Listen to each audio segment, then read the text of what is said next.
Hello, everyone. This is the Raw after WrestleMania review, 20th of April edition. So let's get right into it. So Oba comes out, and the crowd is going absolutely crazy. And we can just all see how over Oba is right now. The fans love him.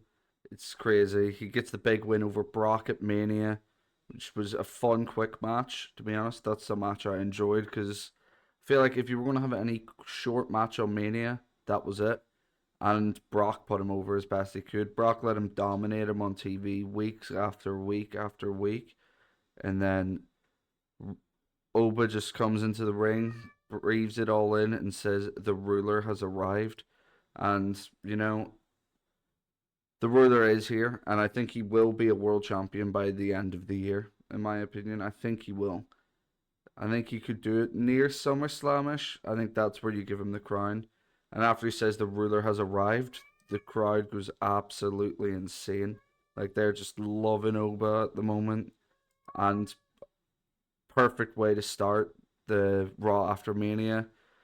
Not to do the Triple H, but it's a new era with Oba at the throne. So we're all happy to see it. A guy from NXT actually getting called up and getting his flyers. Nice to see. And there was a NXT call up on the show, but we'll get into that soon. Then we get the Oscar and Io segment, like vignette type thing. Oscar tells Io, "I will always be your senpai," like mentor, master type thing. The one who brought your success to WWE. Oscar tries throwing a spanner in the works, like saying, "Rhea is a champion, so what are you?" And sort of like trying to like put some fire on the house, if you kind of know what I mean. Like try burn down the relationship a bit. Like, and then she goes on to mention you try to corrupt Io's or Kyrie's mind and all that sort of stuff. And all you had to do to stay in line was show your senpai some respect, and I'll be by your side. But obviously, and then she goes, "I'll meet you and Rio. Will meet your consequences tonight." And then after that, the Rio and Oscar and Kyrie match is up after this. So then after that, we get the Io and Rhea versus Kyrie and Oscar match. Quick, fun match. Start with obviously Rhea coming out with her title. New champion at Mania, defeating Jade Cargill. So she won't be on Raw for the foreseeable future, I don't think. And then we have Rhea and Io who pick up the win with Io pinning Kyrie. Fun match, a lot of double team maneuvers. There was the code breaker into the what's it called? It's like a neck breaker type thing. I can't remember what Kyrie or Io did to Kyrie, or Kyrie did to Io, but it was like some sort of neck breaker type thing. It was cool. Um, Fun match. Obviously, not going to really mean anything in the long scheme with Rhea going back to SmackDown. It's morely to keep the fuel on the fire of Io versus the Kabuki Warriors, with potentially Kyrie turning face, which would be pretty cool. So, fun match. And that was it for that segment. We have the CM Punk entrance. So he's coming out, blacked out Tron, blacked out everything again. And then as soon as he says it's clobbering time, then the Tron just comes on. So he comes into the ring and he's talking about all of his losses, and they're just not performance losses. They're just not in the ring. They're personal losses, losing friends, losing family, losing pets. He talks about how the fans helped him get through that, and that it's all about staying ready. When he lost the championship to Seth due to a cash in, he wouldn't have became champ again if he weren't staying ready, and that the championship kind of fell into his lap because Seth got injured, and then if he didn't stay ready, went home, had ice cream with his wife, you would all be yeeting right now. And the crowd boo. He starts saying, "I don't know why he's boo that," and then I love a bit of yeeting myself. Stay with the program, and then he says, um, on along the lines of, "So what am I going to do this time? I'm going to stay ready again because you never know when a championship opportunity will fall from the sky." And then here comes Cody Rhodes. Cody Rhodes' music hits, and obviously hinting to the fact that we might get Cody versus Punk. They start talking in the ring. Punk, you know, looks at his eye after last night. Cody says how he feels this isn't like Punk, this reaction. It's not what he expected. And then we have Punk, saying, "What I did was easy. I fought someone I didn't like. You fought someone who was your mentor. That's hard. Stomping the face of someone you dislike is easier to do than stomping the face of someone who have a former friendship with." And then Punk says, "Wasn't my night. Heavy is the head that wears the crown. I'm free, so I'm just going to stay ready because you never know when a championship opportunity will fall into your hands." And what was cool, really cool, was he said it while staring at Cody's title.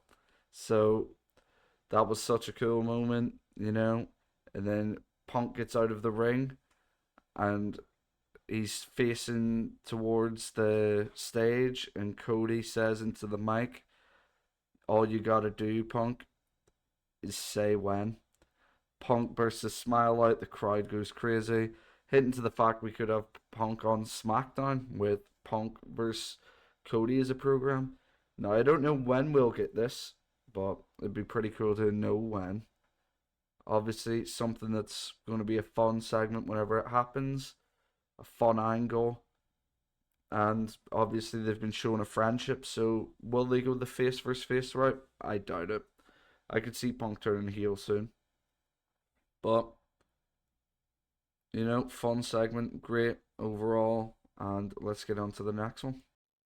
Then we have the newest addition to the Raw rosters match, Ethan Page. He has a bit of history with the Javon Evans. Previously broke his jaw. Then obviously this match, honestly, I really enjoyed it. I like the psychology of the match, where you had Ethan Page chasing around the spring chicken, not being able to catch him. But as soon as he did catch him, he would try wear him down, put him in holds, you know, break down the athleticism of the guy. But then he starts using the athleticism to help him with the power slam. The power slam was really nice, where Javon springs up into the power slam, and then Rusev sadly gets involved once Javon starts to get the upper hand, and Javon and Ethan, you know, Ethan gets just rolls in back into the ring, and then we have Javon get distracted by Rusev. Rusev then gets laid out. Javon goes back into the ring, goes for the OG cutter. Then Ethan Page pushes him over so he doesn't get the OG cutter off. Hits him with a twisted grin, and then 1, 2, 3, and then Rusev comes back into the ring, and Ethan Page is like, "Yep, he's all yours. He's all yours. You got him." And then Rusev starts beating down Javon, and then here comes Penta. Penta comes into the ring. Rusev is getting a shit beat out of him basically, and then as soon as Penta goes to the top rope, Ethan Page comes back, pushes Penta over, and helps Rusev get the upper hand. And then we've got Rusev beating up Penta, getting him in the accolade, and then after that, Rusev holds the title up, and Javon starts laughing at him like, you and me, you and me, like a partnership type thing, which I don't mind. I think that could be pretty cool. Fun segment. I reckon we'll get a tag match of Panta and Javon versus Rusev and Ethan Page next week, probably. So then we get Liv coming out and having her little title celebration. You know, she just defeated Stephanie Vaquer at WrestleMania. Sadly, that match only got 6 minutes, but apparently it was due to injury concerns, so they didn't want anyone to get injured.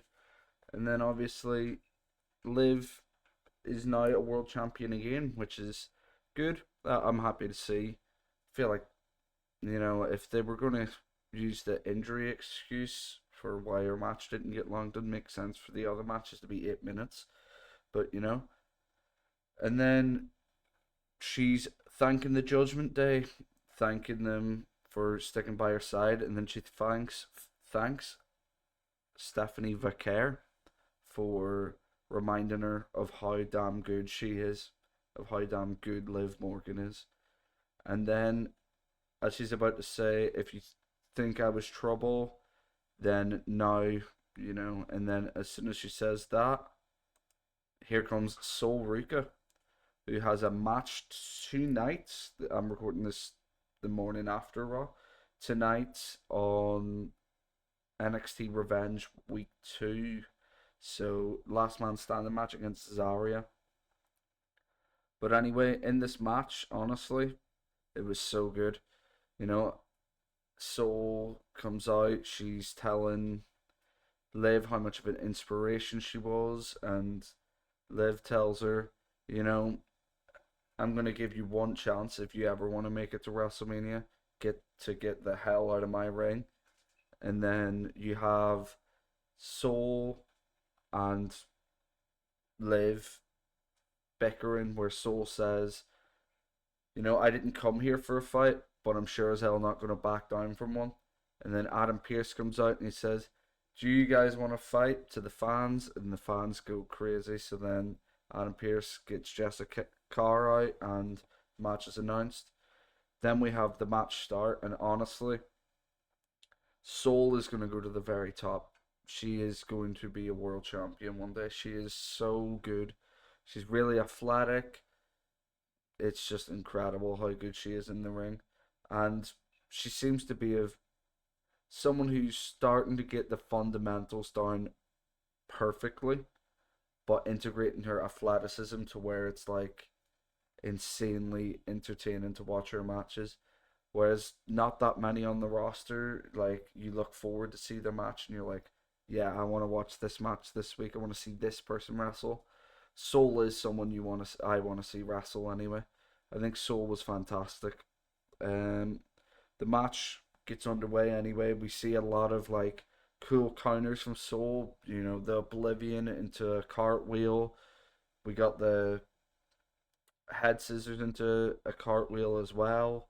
And then we have where Soul's starting to dominate. She does the springboard outside, knocking over Raquel and Roxanne.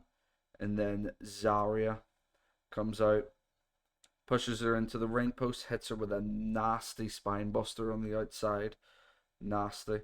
And then she crawls back into the ring eventually. Soul does, and you get, as soon as she stands up, she's up against the ropes. Oblivion, 1, 2, 3. Liv Morgan is your winner. Honestly, great match. Probably better than the Ethan Page. Probably the best match of the night so far. In my opinion, I thought it was a great match, really enjoyable. And yeah, Soul, great start. Looking forward to her match tonight with Zarya. And I'll be live on TikTok, by the way, if anyone wants to see that match. I'll probably go live tonight for NXT Revenge.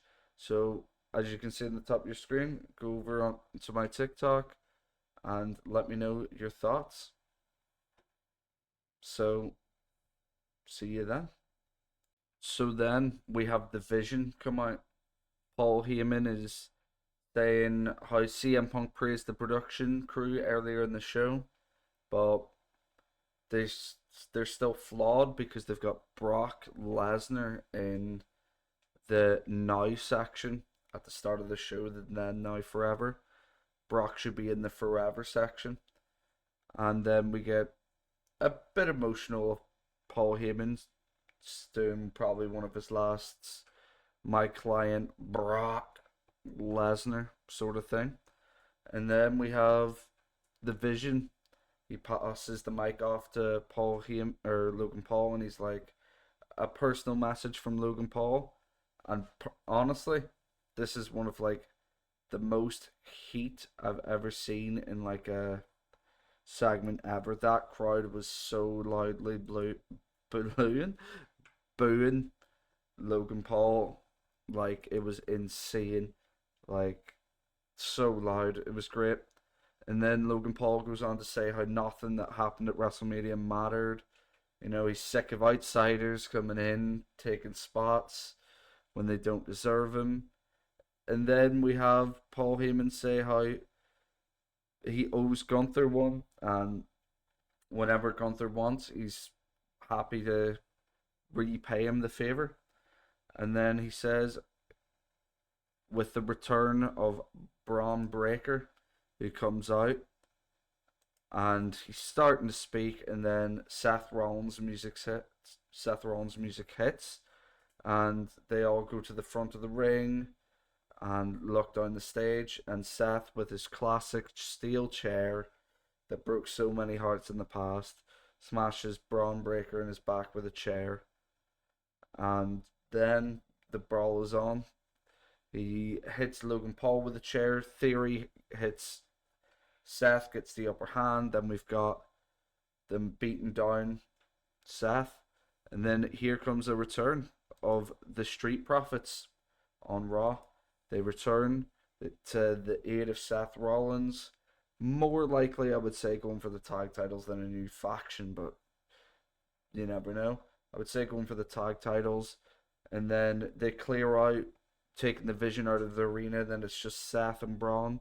They're brawling. Seth has the upper hand, tries to go for the curb stomp. Braun evades the move, hits the ropes, spear, and he's all bloody open. There's blood all over Braun's neck, and he's telling Seth, this is the downfall of you, etc., etc. Great segment, fun. Not the best, fun. Happy to see the Profits back, especially on Raw. Fresh new start. I was wondering where they were for a while.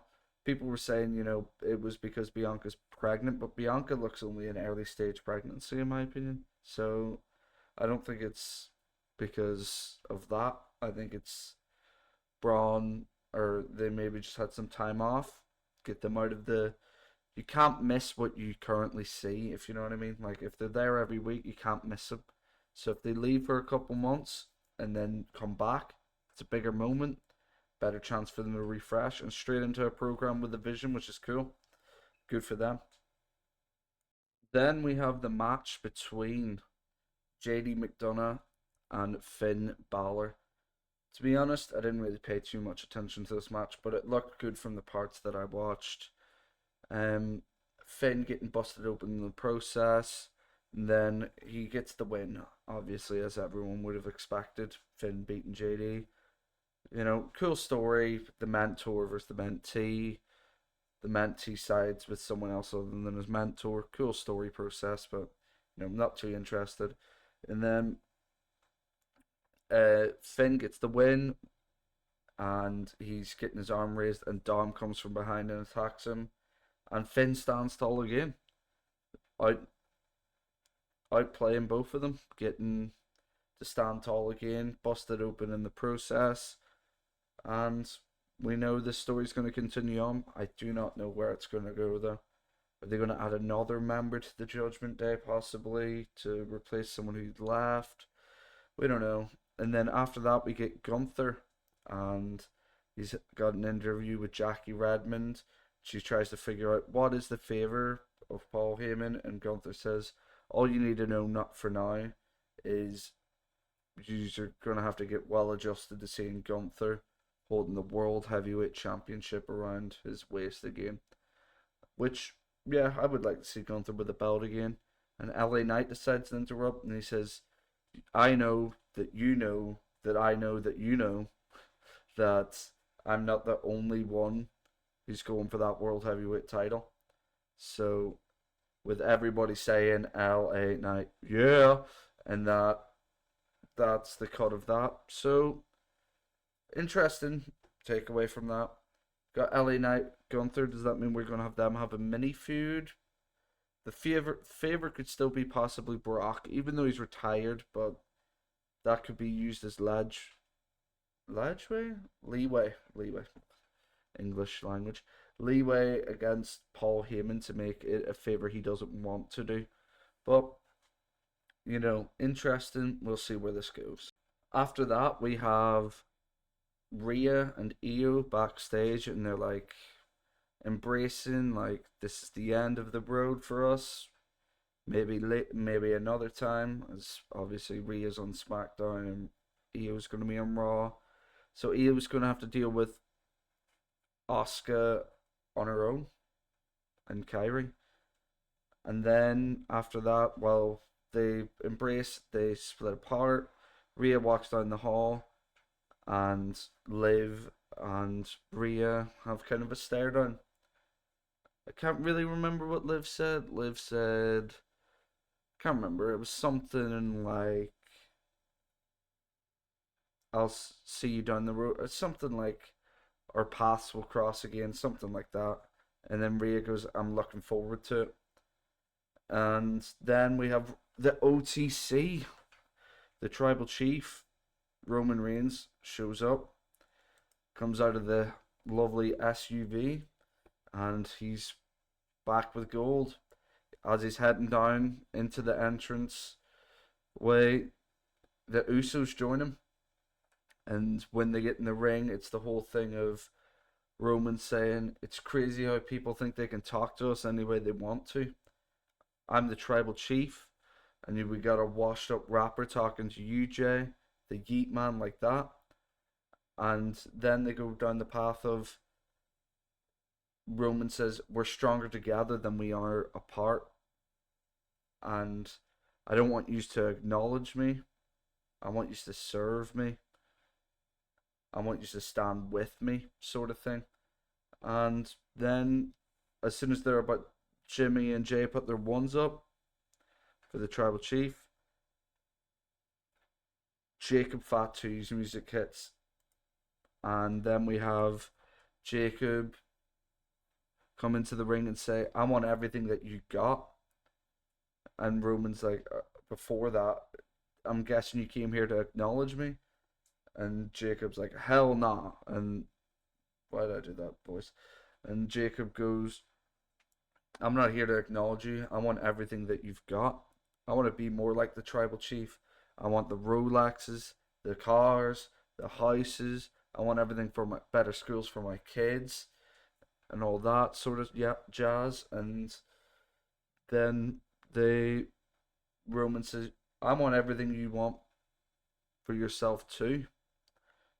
But if I face you at Backlash, are you going to be able to handle the burden of beating the Tribal Chief, being world champion? And then on the other hand, if you lose, are you going to acknowledge me?" And to be honest, I loved that segment. I thought it was great. Happy to see, as much in the moment I was angry Roman Reigns won, I'm happy that this bloodline sort of thing's back. And I think the bloodline will be back for the foreseeable future. I don't see Roman dropping this title for a while. Sorry for the yawn. I thought it was a great episode of Raw. Really enjoyed it. Um, if you have any thoughts on Raw, as I said earlier in the video, leave them down below. And yeah, thanks for watching. Make sure you follow all the socials, like, subscribe, ring the bell, and let me know your thoughts down below. See ya in the next one.